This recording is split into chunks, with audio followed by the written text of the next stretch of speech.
All right, guys, welcome to the new channel, our new YouTube channel, Think Big Bodybuilding Media, and of course, Advices Radio Network. These things are going to be working hand in hand for both of your podcast audio and your podcast video.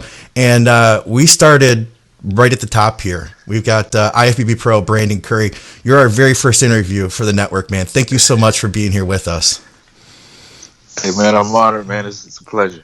Man, I'm so excited for you. You know, we talked first, this is before the Arnold Classic, and VJ and I were predicting on Bodybuilding Nerds that, you were going to do pretty well. And of course you walked through that thing, man. You looked your all-time best. We've covered that. We talked about, how that went down, everything that you had done. If you guys haven't listened yet, you can go back on the audio shows, Advices Radio. We had talked to Brandon right before the Arnold, right after the Arnold. We talked about all the changes that you've gone through, in your mindset and how you've gotten to where you are today. Now, that was a few months ago, and I feel like a lot's changed, man. I've been following your Instagram, and I don't know what gear you switched into, but something's different, man. And you're the biggest I've ever freaking seen you before.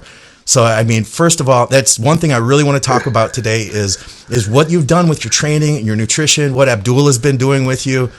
So start us out, man. Where are you at right now? You're out in Kuwait, right? Yeah, right out in Kuwait. Every day training at the gym. Today, of course, is my off day, so I'm just chilling and hanging out. Okay. But man, this preparation has been just different. I just think my body just kind of went off the momentum of coming out of the Arnold. Yeah. And we kind of, I didn't really push anything because I was traveling a lot. But the goal and objective was not to get fat. Okay.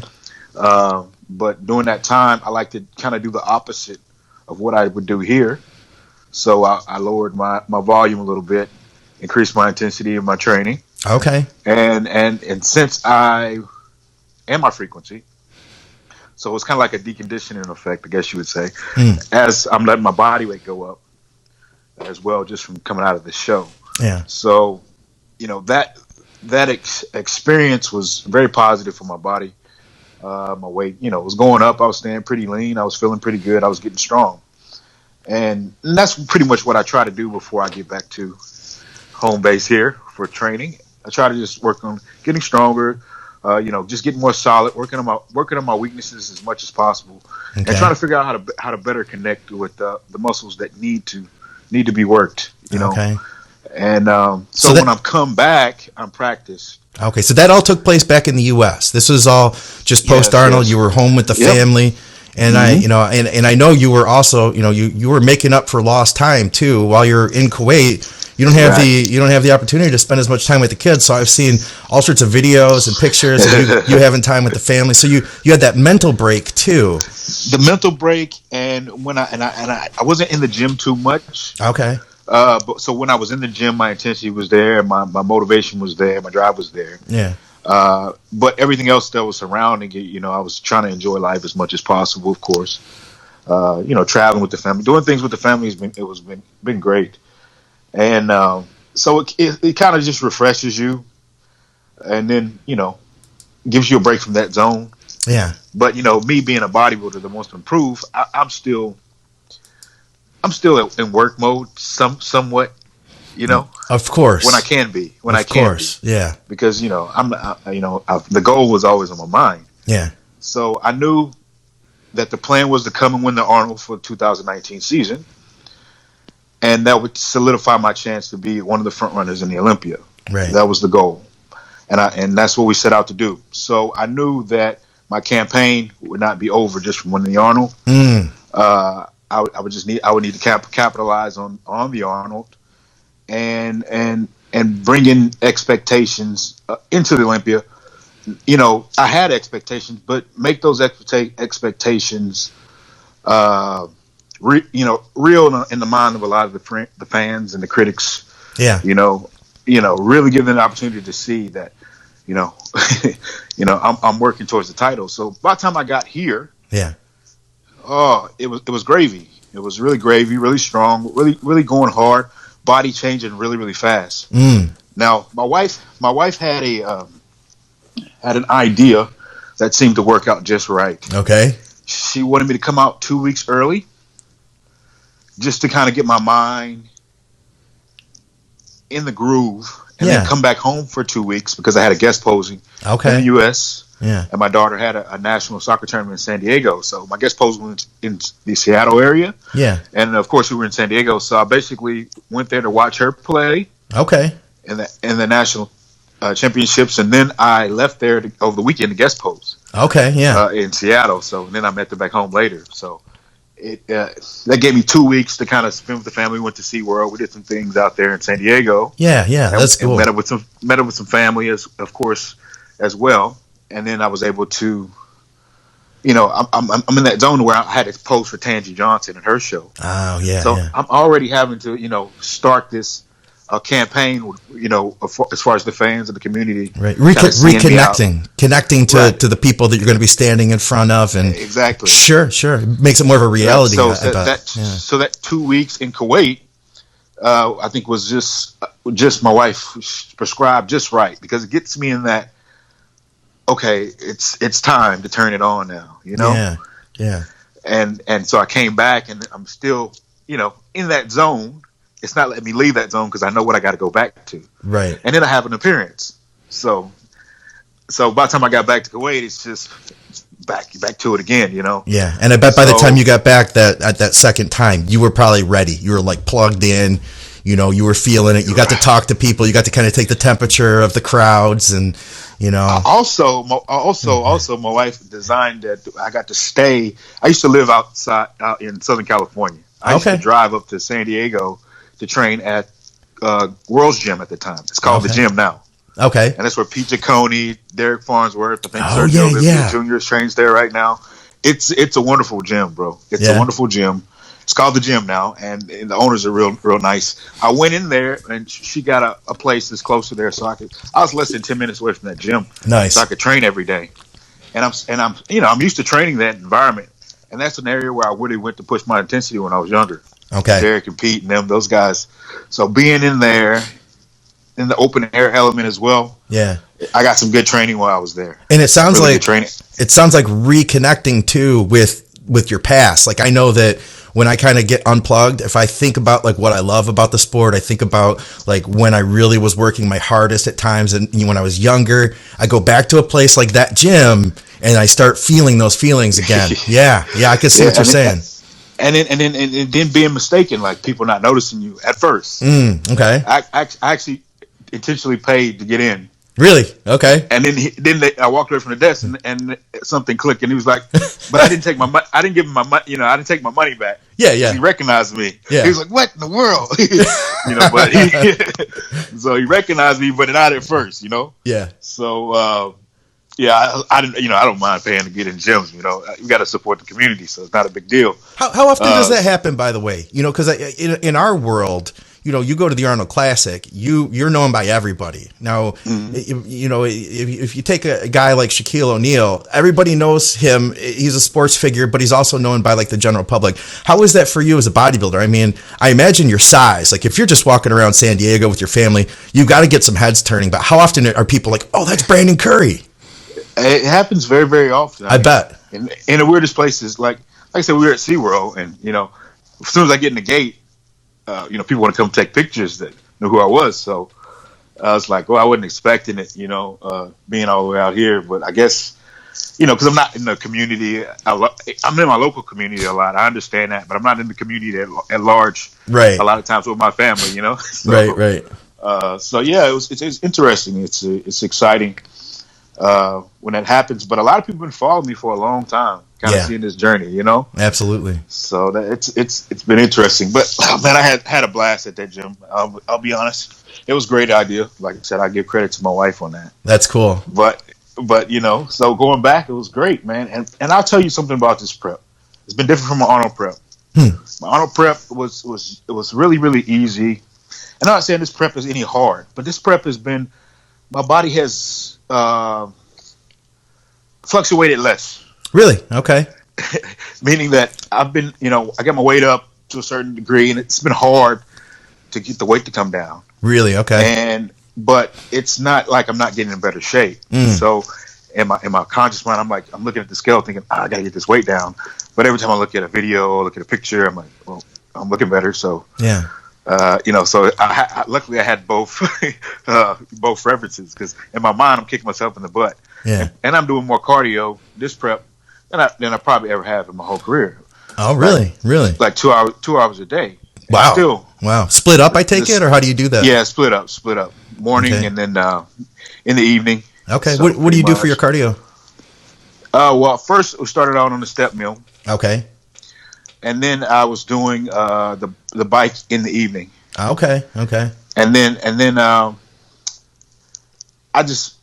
like the step mill, but sometimes I'm not motivated to go up steps. It's kind of boring. Yeah. So Okay. So to get my heart rate up, I started using the elliptical. Okay. Really? To get my heart rate up a little bit more. Okay. Just because I think it's just easier for me to push within that spectrum. It's like kind of sprinting. Yeah. I kind of got a background in that. It's not just walking up steps. Oh, so yeah. I could push myself. Noticed my heart rate was a little bit more elevated. So I started doing that because I was subconscious about my weight not going down. Oh, right. It's like, whatever, a little extra I can do. So, and then I did bike, or I'd walk. For some reason, when I walk, my glutes start to come in. Really? And I noticed subconsciously when I walk on a treadmill, but I just always I'm always questioning it. Huh. So then I started to walk in the evening. Sometimes I'd rotate them. Yeah. And then, like I said, that week, I noticed my glutes started coming better. Thinking, Interesting. Okay. It's weird. I don't know why, but yeah. I wonder if it's just the step mill would do that. Yeah, that's what I would think. Maybe it's just in how you step and how you utilize your legs and your glutes. It's maybe interesting. I know Ronnie used a treadmill a lot. He had one in his room. So yeah. But I guess that's how when I set up. I don't know. Maybe that's how I use my hips when I walk on it. But for some reason it brings them out. I don't know why. And it's almost like a recharge when I'm walking.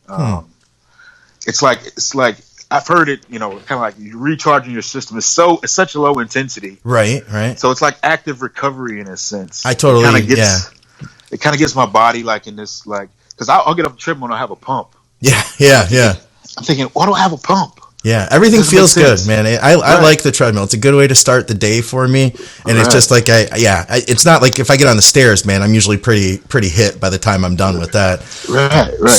So at night when I'm trying to go to, I guess, rest, I don't want to be too high intensity at that point. So that's why I use the lower intensity in the evening. So okay, so you did the 2 weeks out in San Diego. You were home and everything. Then you came back out to Kuwait. Now, how long ago was that? How long have you been in Kuwait total now for this stint? Oh, this stint, I say, without the 2 weeks previously, I came back 8 weeks out. Okay. So because I had the size, I made sure I did the work outside of being here. Yeah. To where I didn't have to, come here and just try to do everything. Yeah. It's just more come in here and try to get refined, and get ready for the show. And that's pretty much what's been happening. We came out here and we went, I guess Coach wanted to go Ronnie Coleman style. Okay. And we went, the volume, everything twice a week. Okay. Two a days, every day. Really? And I had to go to Hungary to do an appearance. Probably I think my coach asked me, okay, is this enough? Are you want to go back to lower volume? Yeah. And I said, no, I don't. I feel fine. I'm recovering fine. And then because I knew I had to leave and go to Hungary a whole another week later. Yeah. So it's I can last another week, another full week, a week and a half, whatever it was. Okay. I know my body's capable of doing it. So that volume was high. It was really, really high. So when I left, of course, I'm not able to train twice a day. I'm only going to train once a day. Okay. So the intensity drops. And then by the time I came back, they had pulled the intensity back anyway. Okay. So, sometimes when you pull the intensity back, your body does some crazy things. Sure. It's kind of like overreaching as well. So what were you seeing at that point? Well, it's like I guess with the more rest, the clarity of the muscles coming through a little bit more. I just noticed when I went to Hungary, I just got this denser, grainier look out of nowhere. Yeah. Just because it's kind of at that point I was eating a decent amount of carbs too. Okay. So, everything was going in, and I think my body just was starting to rest more. So over that whole week, by the time I got to the end to doing some of the photo shoots, I was looking like, I look crazy looking, I was looking crazier. Yeah. Just from, I guess, being in an arrested environment, not just get off the wheel a little bit, Yeah. So I saw my body doing something crazy, and it was like, okay, this is just a different look. And we took some video that week when I got back, and I hadn't really looked at myself from the back. Okay. And when we did the video, and my video guy hadn't really came, he just started coming when I got back. And when I saw the video and I turned around, I was like, hold on. I look different. Like, I look different. Like drastically, from the front, you can, you look at yourself from the front, you can kind of notice changes, but you're like, yeah. You see it every day, Yeah. But when I turned around from the back, and then I saw myself hit my abdominal thigh, I was like, man, that's different. I mean, that's different.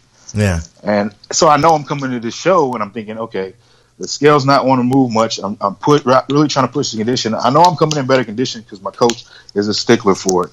He's not gonna let me not come in condition. Yeah. And I'm worried about it a lot. But I'm gonna be bigger. Some body parts have definitely improved. What do you see improvements in personally? What are you noticing? Well, I noticed the hamstrings seem a little denser. Okay. From the back, as well as when it goes into the glutes. I just feel like I'm heavier at the bottom. Okay. In a sense, all the way around in general, even the quads feel like I'm heavier there. Yeah. But then I look through the density of the shoulders and the arms, because I inadvertently probably train arms more. Okay. Doing the double frequency, Ronnie's Como style. Yeah. We actually, I probably train arms more during that phase than I would normally want to.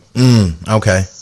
And then also, the shoulders were getting hit quite a bit with all that. So I just noticed that thickness as well through there. Okay. And kind of like a maturity as well. And I really chopped this up as a lot of maturity. Okay.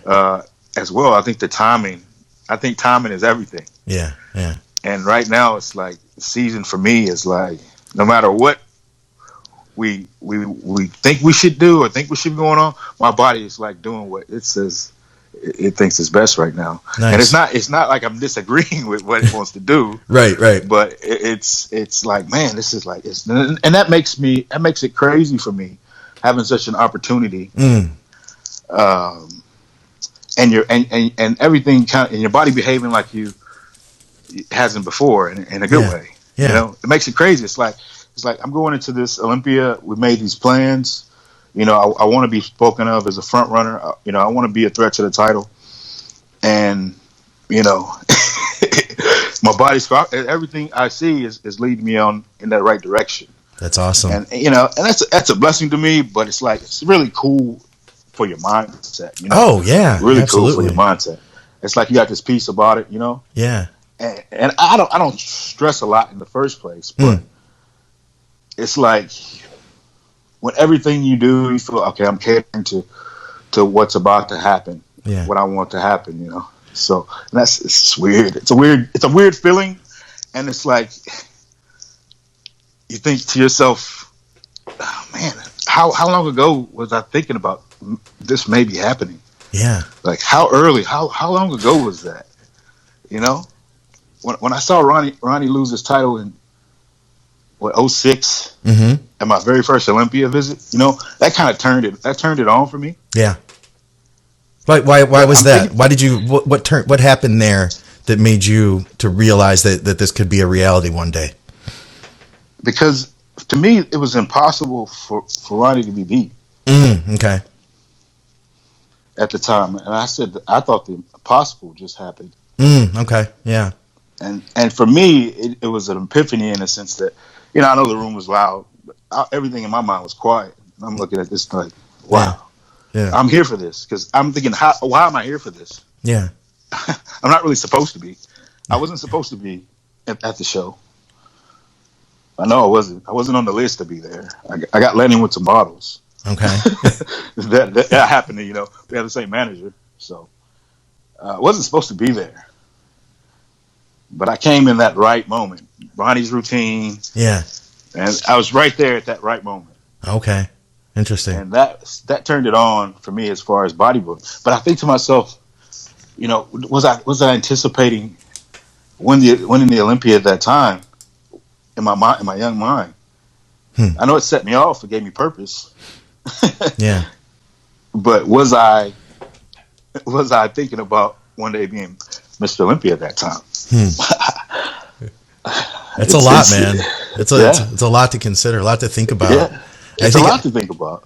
How do you deal with all that? Because obviously, I see you on social media, so you're there, you're seeing what's going on. I know I can only relate on like just a minute level, man. Being a state level competitor and knowing that this guy from this gym is going to be at my show and knowing I have to go against him. You see the guys that you're going up against. How do you mentally deal with your competition? The position in general humbles me. Meaning that I know these guys, Yeah. I'm friends with a lot of these guys. They're great guys. They're great athletes. There's a lot that I can respect about them. Yeah. They've done the work. Incredible, And these guys are guys that I admire, and I've looked up to at one point in time thinking, wow, if I ever want to be able to battle with this guy, I have to improve in this way, that way, this way, Yeah. And it's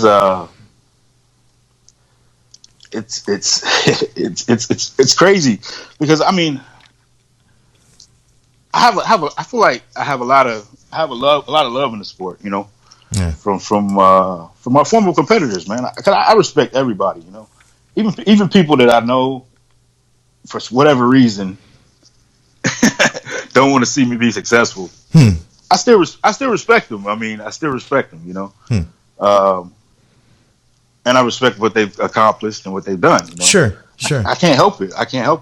Because I know the work is put in. Yeah. So, but it's just a humbling experience in general. I can imagine. In my opinion, I can imagine. So what do you focus on then? How do you keep thinking about your competition? How do you think about that? How do you keep it from becoming a negative thing? Because it sounds like what you're doing is you're finding the gratitude to be where you are right now, and I think that's huge. Can you talk a little bit more about that? I just don't entertain the negative. Okay. I don't entertain it. I if anything, if it entertains me in any fashion, it entertains my sense of humor. What do you mean? Meaning that even any negative, or outbursts and things that you see online or stuff like that, it comes across. Yeah. And I read, I think to myself,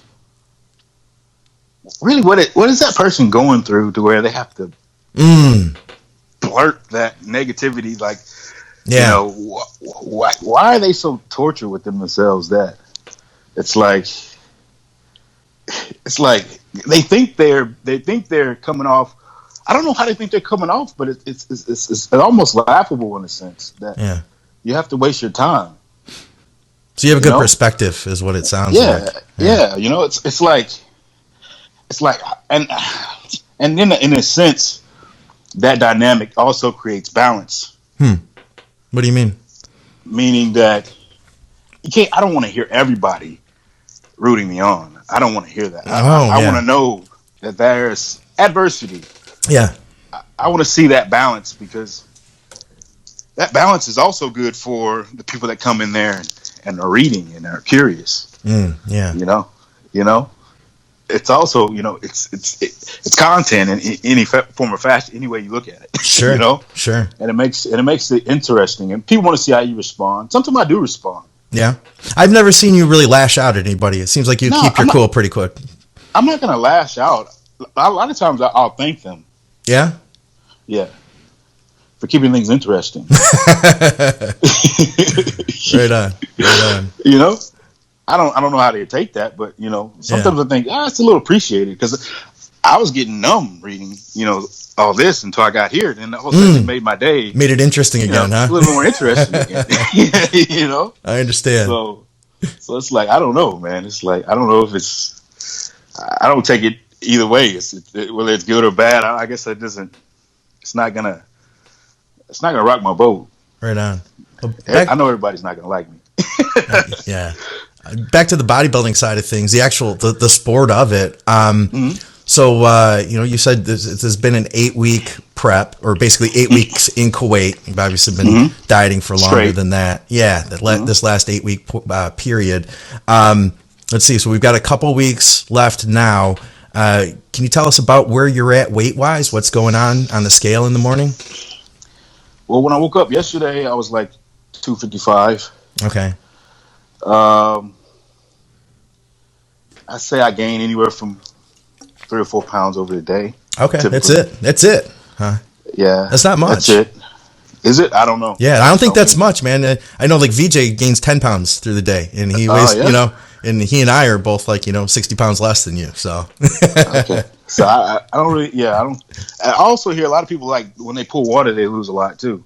Yeah. But I don't. Apparently, I don't lose as much when I pull water. Okay. So it's interesting. So we know we'll be bigger, but that's not the goal. Okay. The goal is to be the complete package. Make sure the conditioning is where it is. Like right now, it's I'm in a frustrating state right now because I'm kind of flattened out easy. Okay. And for me, it may not be flat for me. For me, flat is like, okay, I got blood here. Yeah. And this area doesn't look like it has the life in it that it should. Okay. That's when I know I'm flat. Okay. Or I'm like, oh man,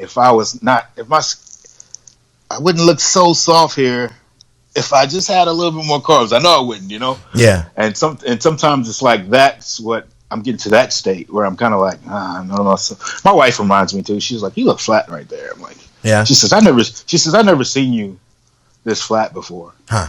But then it's like, why can I complain? Because if I'm this flat and I'm still bigger than I've ever been, I don't think it's a complaint. Yeah. It's not like I'm not eating carbs, because I am. Do you know about how many carbs you're getting a day? We do about weight measurement. Okay. And I think I was at like 900, and that's just rice, 100 grams. That's rice and a potato meal, pretty much. Okay. 2 potato meals. So, and I think he just dropped me down to 5. Okay. 100 grams. But he said, it's very temporary. Okay. He doesn't like me to go flat. I think the scale hasn't moved as much as we would expect, and he's just trying to see if it'll go anywhere else. Okay. So do you remember what you were weighing about 2 weeks out from the Arnold? At the Arnold, I would just say I was like 242 on stage. Okay. So yeah, I was definitely probably under 250 going into that show. Okay. So not too far off. Not too far off from where you're at now. Right. So what I've been really trying to figure out is what's different, and it sounds like what you're telling me is it's just that things are clicking. You've been on a hell of a roll, is what it comes down to. Yeah, man, it's been good, man. It's been good. It's been unexpected. It's like I said, it's maturity. I'm about 36 now, I think. Okay. So I just think I'm just at that point. It's timing. It's like, you know how it is in bodybuilding. It's just sometimes you got those guys, and when they're on the roll, they're on the roll. Yeah. It doesn't last always, but when they're on that, they're on it, and it kind of feels like that for me. Yeah. It's like right now, it's like my time. I don't know. It just happens to be, a controversial event. Some people want to put an asterisk on it. Yeah, how do you feel about that? Because we were talking about that on the shows the other week, and because it's like Sean Roden's not going to be there. Tell me your thoughts. I say some people want to put an asterisk on this show. Yeah, and my immediate reaction to that is, I got to change that. Okay. Like I got to make people question whether that's even necessary. All right. Yeah. That's what I think about. It's like, because if I can shut that noise up, then I've accomplished something. Yeah. So, they could have said that. We didn't have social media then. They could have said that when Dorian left. Sure. Yeah. We didn't have the media to really hear what everybody's opinion was about it. Yeah. So, they could have said that, So it's, and nobody would question after Dorian left whether it's an asterisk or not. I think at the end of the day, my thought is it's disappointing that he's not going to be there. Last year, being in the auditorium and seeing how things unfolded, I remember looking up at the screen, looking back at the stage, just him and Phil standing there, and then seeing the announcement, and my jaw just dropped. And just totally unbelievable. But then my next thought is, okay, now this sets us up. What's going to happen next year? And unfortunately, it took the air out of that for us. That's the thing that sucks. It did take the air out. It's a big impact. But I had confidence going against Sean Roden. Right on.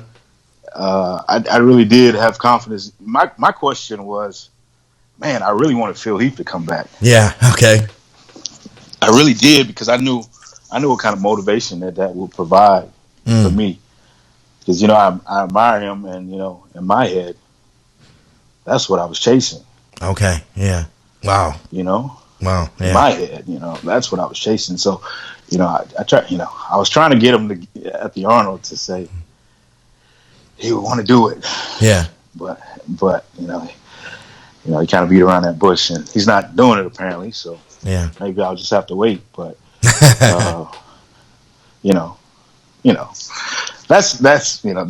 probably the only thing I've kind of took it out of from me, not knowing, kind of being on that limb. When Sean's situation happened, that was one thing, and it's like I knew that didn't look good. All right.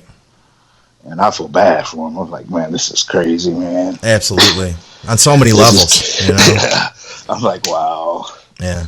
This is crazy. So, and I feel bad, and he knows that, I'm wishing the best for him in that situation. So, yeah. But, at the end of the day, I'm like, man, well, people are going to question that if I don't get a chance to beat Sean. Okay. People question that. But then it's like, well, Phil Heath may do it. That's good. Let's see if he's looking good. I'm like, he's looking pretty good right now. That's why. Let's see if he commits to it. Hopefully he surprises. But well, here's my conclusion though. Asterisks or not, the key is you win it, you show them in dominating fashion, and then from there, continue just being your best. That's you could have question the first time, okay, but then let's see what happens. After that is exactly what the motivation is. I think I was talking to Batter about it last night, actually. Yeah. Yeah, we were eating at his restaurant last night, and got to talking to him about that. He's like, he's like, you got to be thinking about winning. Yeah. I said, that's all I think about is winning. That's all I think about. Yeah. What's Bader like? I haven't really heard too much from him, and I know he's obviously a huge supporter of bodybuilding. He's a very, very cool guy. He's very level-headed, very, very good businessman, very ambitious. Yeah. Yeah, but people don't recognize how intelligent he is either. Okay. He's people mistake him for being, they say he's always had money, but that's far from the truth. Really? Okay. No, he's a businessman. He built this himself. And he's done it in a way to where it's his competition wanted to emulate it. Okay, yeah. And they're not really capable of doing it like he does, because he's like a poker player. He doesn't show his full hand. Okay. Yeah. When it comes to business, when it comes to his competitors, and he's always thinking ahead. Okay. Long term. Yeah. Which a lot of people don't do, but that's how he knows. That's where he feels, is safe, So people see see everything that he's done, and some people think, but they think, oh man, he's he spends too much money. He's putting up too many gyms, and this and that. But it's like, no. This is a well thought of. This guy's he's 2 steps ahead of you. Yeah. So yeah, he's got an interesting story as well. Yeah. I haven't heard much. He says this story is much like he started like the Fast and the Furious. Okay. He got out of the military and he used to race street race cars here. Oh, no kidding! No kidding! Wow. Yeah, and he opened the garage. The service those that's one of his first businesses. Okay. So yeah. So they used to bet money and stuff like that. It's kind of like Fast and the Furious. Wow. So that's where he kind of started, and then he took that and flipped it into some what we would think about as like coffee shops. Okay. They called them. I forget the name of the chain. The business he had, but he'd take the idea of opening up a really, really nice place in an area that he maybe not provided that kind of service. Okay, cool. So it's kind of like he would just distract everybody from his competition by doing so. Okay. Very, very popular. So he had some good business strategies, and then of course he sold. He could say, he sold that business went to some other. He's very complex businessman. Very, very respected. But he loves bodybuilding. He just loves bodybuilding. I mean, he loves being hands on. He loves picking all the equipment in his gym. Yeah. And like this gym we live next door to, he's expanding. Okay. He's got like 6 gyms here, bro. No kidding. Yeah. He's just about to start one in Saudi Arabia. Okay. Wow. So he's getting out of Kuwait too, and it's going to be crazy. It's going to be his biggest gym. But these gyms get bigger and bigger, and crazier and crazier. They're nicer and nicer, No kidding. He's got some hardcore branches and everything. So he does it all. But this gym next door, it's where he comes. It's like his little baby. His office is here. He does his cardio here and stuff like that. It's not too far away from where he lives. Yeah. So, he wants to make the leg room bigger because he's built these other gyms and they may have bigger leg rooms. Oh, no kidding. So, but he's got a CrossFit room. Oh, really? Turf and stuff like that up there. So he's taking that. He's putting it downstairs where the garage was in the gym. So they're building that out. Okay. To put the CrossFit area down there, and he's going to expand the leg room so he can get more equipment that he wants to put in. Nice. Because the gyms, we will go to a different gym sometime because we want to maybe a different environment. But sometimes the gyms have just slightly different pieces. Sure. Some newer pieces that we may not have. So sure, we'll come here and we'll go over there and test some to change some workout things. To get a different experience. Yeah. But I mean, it's not that you say that this gym here is not equipped enough. Oh, I'm sure. I can imagine. It's pretty much we're just spoiled. Yeah. It's like, let's see what they got over here that we don't have yet. That's cool, man. That doesn't mean that we're not going to get it, because if it's a good piece, it always ends up in this gym. So tell me about one of your favorite machines that they have at this gym next door to you. Man, favorite machines. Man, you know what Batter does? What's that? He removes the labels off the machines before he puts them on the gym floor. Really? Yeah. Why is that? Because he doesn't want imitation. Okay. So he comes, he buys it before it goes on the floor. It's stripped. So sometimes I know the name, I know the equipment by the way it's designed. Right. So I know, and maybe I've seen it before, but typically they have a certain design, so you can kind of see what's going on. Yeah. Right. But so when it comes to naming each machine, I may not identify actually appropriately, depending on if I recognize how new it is, or if I recognize the design or not. Right. That's how complicated it can be. No kidding. Wow. Yeah. There's some new. That's a new plate. Gin. I don't know if it's some brand is Gin something. It's a plate loaded. They do free loaded too, because I've seen them in the magazine. Batter sometimes shows us things he's thinking about getting. Okay. So you can see, and he may ask your opinion. And but they have a plate loaded. It's like a steel stack. For steel. For what? What kind of machine? What does it do? Well, it's plates. It's a plate loaded machine, but it's a steel stack. Okay. And this type, and this company, you do a pad deck, the pec deck is normally the stack is here and everything comes down over you. Right, This right. company takes everything, he puts everything out under you. Really? So it's open, and you're sitting on the pulley system and everything. Okay. And it's like a kind of freedom in that machine that you don't quite experience. On other pieces. It's so different. Yeah. I use some of those pieces because it allows a good stretch and the range of motion is crazy.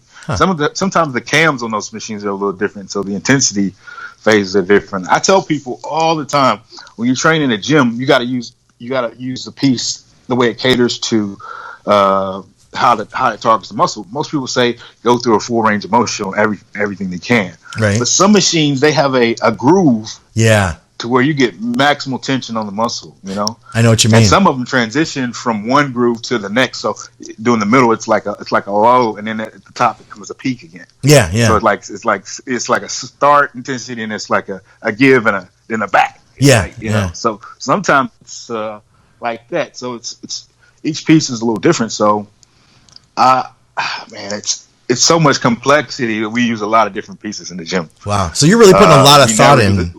You're putting a lot of thought into the same workouts. Okay, not just in how you train, but it also just in like not in the exercises you're doing, but how you're performing your reps and everything else. Oh yeah. That's the thing. But when you train on so many different pieces of equipment, and you're really focusing on how it's hitting you. That's what you learn to do. Yeah. Like I'm intuitive in that way, and my coach will look at me some days when he's just tired. He's like, well, what's the next feel? What do you think? Because he trains with us. Okay. And I'm like, well, right now, the way that hit me, I need this right here, right now. How many people? I need to put it right here. How many people do you guys usually have? Typically, we'll have maybe like 4 people. But since the gym is diverse, they may be training on a piece. We may be training on a completely different piece. Okay. And then we'll swap it out, Yeah. Typically, So I'm only really ever training with one other person. Okay. Typically, well, so we go swap back and forth. So I train with some Adohadia Pro here, and he's 212. So I train, and then I got a Fahad is a pro here. Okay. He's from Saudi Arabia. He's 212. But my coach, he trains with us too, and it's like he's very tenacious. Yeah. Like he's like a winner, and it's like he's really competitive. Okay. He likes to win. He's fearless. He likes a challenge. Okay. And that's his personality. And he's also very, very fast paced. Really? So he's going to, he attacks it, and he keeps the pace up in the session because, he's ready, and he is capable of training at very, very high volumes, which and it's interesting because you look at him, you wouldn't think it's the case, but he's just tenacious. He's an ex-judo guy, ex-athlete, and stuff like that. So he's very competitive in a way, and that's what makes him like a good coach besides his eyes. Yeah, it's the attitude that he has, and some people think it may be abrasive, but I embrace it because it's like it's this guy's tenacious. Sometimes I don't feel like bench pressing. 4 or 5 exercises in. Right. But he's like, let's go do it. So it forces me to put it in the muscle. Sure. In a special way at that point. Yeah. There's no ego lifting at that point. What I mean? You know what I mean? When using compound exercises within the middle of, working through machines and stuff like that. If you always start with compounds, you're confident in moving those poundages. Right. And sometimes we do, most of the time we do. Okay. But then he throws another one in the mix. Yeah. Like later on, and you're like, whoa, I'm smashed. Yeah. And you have to really focus on getting it, getting that into that muscle, and you're feeling that intensity of the actual exercises. Without it being a punishing load in a sense. So are you still doing 2-a-days right now? No. We backed it off since I got back from my SciTech trip, Hungary, Budapest. So by the time I knew my trip, I was going to be backing off to train as much because I had obligations. Yeah. So then we come back, and they had already backed it off to what we traditionally do, which Okay. we'll work some body parts twice a week, rotation. So we train every day but Friday. Okay. Nice. And that's your day off And here. everything just rotates. Yeah, and it's just one time a day typically, because we'll combine body parts if we do more than one Okay. instead of split them up. And so that brings us to Friday, the day we're recording this. You get the day off. What's your day like on your day off, hanging out over there in Kuwait? Well, I sleep a lot. Like I will catch up on a lot of sleep. So typically I'll wake up, I'll eat, because that's what I do anyway. I wake up, I do cardio, and I eat, and then I go back to sleep, even on a regular day. Okay. But sometimes off days, he's like, don't do cardio, don't do anything. So I'll get up, I'll eat, and then I'll go back to sleep. Yeah. and I typically I'll sleep longer because I'm not having to train. Nice. And in the evenings, they do things in the evening. Let's say if coach wants to get me out, he'll come call me and pick me up in the evening. We'll go out to a restaurant, we'll eat. Nice. You know, if it's a cheat day, even better. But, you know, I saw you eating some burgers the other day. Yeah, definitely. He ain't afraid to do that. Yeah. Because a lot of times it's a way to get things really, really moving. And Sure. like you predicted, it took me down a stage. Yeah. Down a stage after. I mean, I ate all that food and I was still lighter. Oh, really? No kidding. Yeah. So he was like, "Whoa." He's like, "Now I know you move. Now I know how fast you're moving."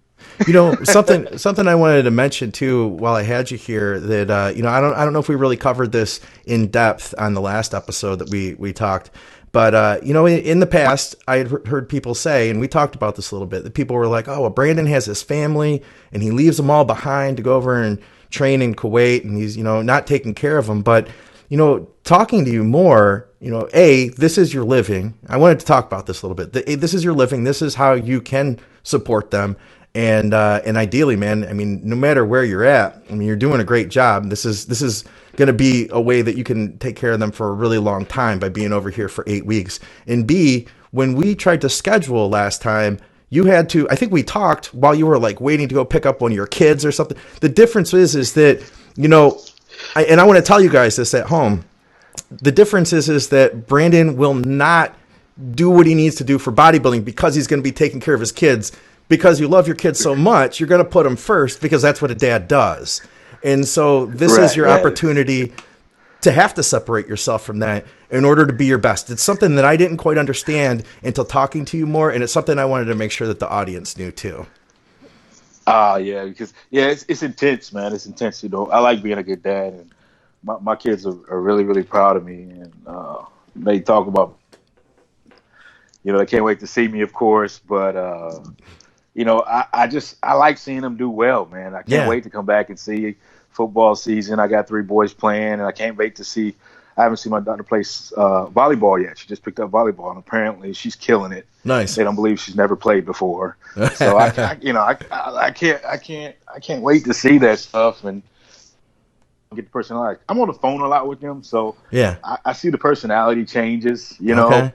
And it's like, man, I can't wait to get back and just see, take it all in, Yeah. Because, these guys are changing all the time. And it's amazing the things that they picked up and learned. Yeah. And you didn't think they got it at first, but they, you're like, man, they got it. No kidding. And I can challenge my sons. In my absence, because they want to make me proud. Okay. So I can often suggest, different things of accomplishment. Like when I left last time, I suggested, if you really wanted to play football like your brother, then you need to be able to throw that ball. And every time a ball is thrown to you, you gotta want to catch it. It's got to be yours to catch. Yeah. So when I got back, apparently he had watched YouTube videos and he had traded a toy at school for his friend's football. Ah, okay.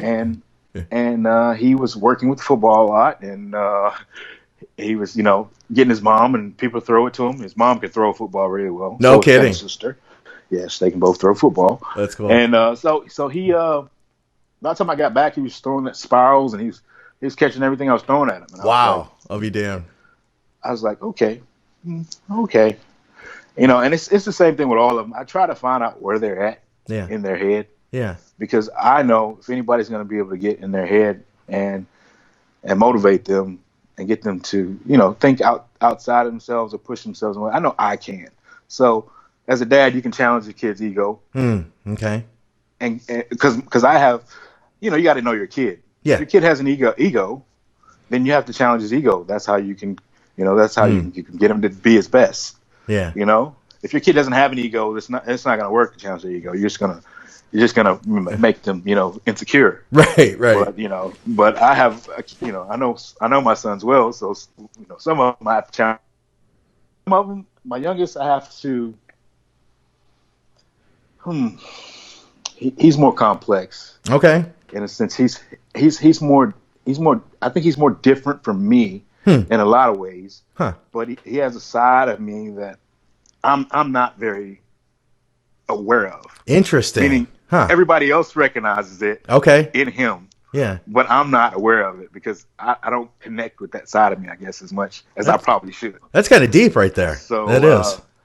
Yes, but seeing him, so I'm really, as he's the youngest and he's the one I'm really trying to crack and figure out. Okay. Because he's very intelligent. He picks up on things. He's a little wise man in a sense. No kidding. And but he's very silly, so it can be confusing. Huh? Yeah, he doesn't take himself too seriously. Yeah, it's confusing that in a sense that this kid you think about him and he's so silly, but he picks up things that this kid should not know. No kidding. Like he should not connect these dots. No kidding. Huh? At this age, So I just watch him because I'm really, really trying to figure him out. Huh. Really trying to figure him out, and he's always the one that wants to talk to me. Yeah. So it's so I think he's the one that's probably going to listen to me the most without much challenge. Okay. Without much challenge, I think he's the one that I'll be able to just sit down and just talk to anything about. And he'll take everything I say as gold. Yeah. And well, some of the other ones, I have to maybe. I may have, like I said, maybe challenge one of my sons, my middle son. I challenge his ego a little bit. So he's too much, I take it they're all going to join you out in Vegas then for the show. Oh yeah, they're going to be there. My son's team is bummed that he's going to miss the game. I got one son playing that weekend. Oh man, and they're playing one of the hardest. And he's going to miss that game. So they're playing one of the hardest teams. He's not going to be there. Okay. Well, hopefully they do. The first time they beat him was last year. Hopefully they do well without him. I've got one more question for you. And actually, one of our listeners asked it too. We're on the live feed here. Are you going to keep the beard for the show? No. I figured not. I'm not going to keep. No. I just do this because it's just easy. It's easy. I don't have to worry about. I don't have to look good for anybody. Yeah. It's not like you see any women around here. Yeah. It's like, it's just easy. I'll cut it. I cut it when it's showtime. Yeah, fair enough, man. Well, I'm looking forward to it. We're under 2 weeks now to the Olympia, I believe, and you're going to be heading out in probably another week or so, and we're getting down there to the wire, man. So I'm really excited to see how this unfolds, and regardless of the outcome, I'm excited to just see what you bring because I really do feel that I see the momentum. I see it in the pictures that you've been posting, and I can hear it in your voice here. And I think it could be possibly the best Brandon Curry that we've seen yet, which it's saying a lot, man. That's all I can hope for, man. That's all I can hope. Right on. Well, I appreciate your time very much. Thank you. Enjoy your evening, and I'm glad I got to spend some time with you guys. Me too, brother. For another episode of Advices Radio, and for now, the Think Big Bodybuilding Media Network. I'm Scott McNally with the one and only IFBB Pro Brandon Curry. Thanks for watching, guys.